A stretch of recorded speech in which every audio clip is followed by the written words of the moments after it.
Hey, Governor Sean Hannity. They let you on the floor of the Democratic convention, Sean? Can you believe it? Hey, if we could kill my audio up there.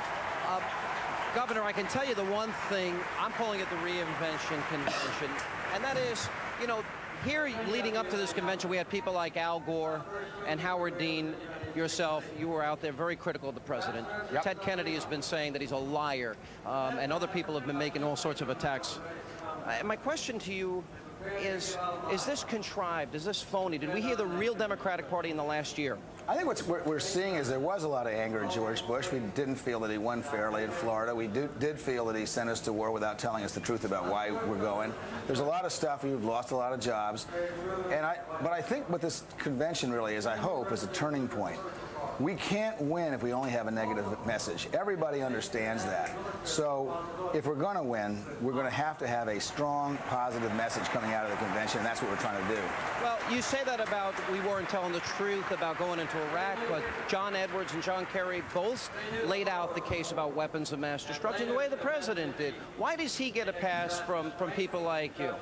Well, there are other things that the president told us that were not so. There was no connection between al-Qaeda and Saddam Hussein. Even the 9/11 Commission just said so. There was no... Said, in fact, there was friendly No, that's not what they said, Sean. As a matter of fact, that's exactly what they didn't say. And if you think they should, you should watch Out Fox. It's a great movie, and it says why people like you say things like that on this this television station. Well, the fact is they did say that there was correspondence. There was activity between the two. And my only point to you is John Kerry can say that there is a nuclear threat from Saddam Hussein, that his WMDs represent a real threat, but it seems the left gives him a pass. And George Bush is the only one who said these things now.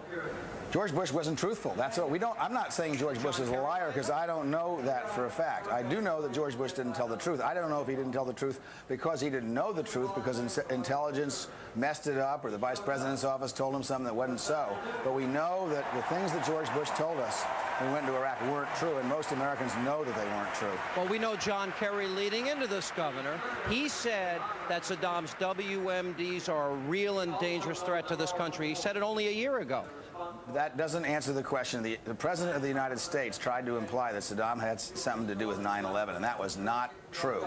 He also tried to imply that al-Qaeda, and the Vice President still does this to this day, that al-Qaeda was somehow connected with Saddam, and that was not true, and the President's commission said so. All right, Governor, we're going to take a break and go take a look at former President Jimmy Carter, who's now on the podium directly to my left. Thank you very much.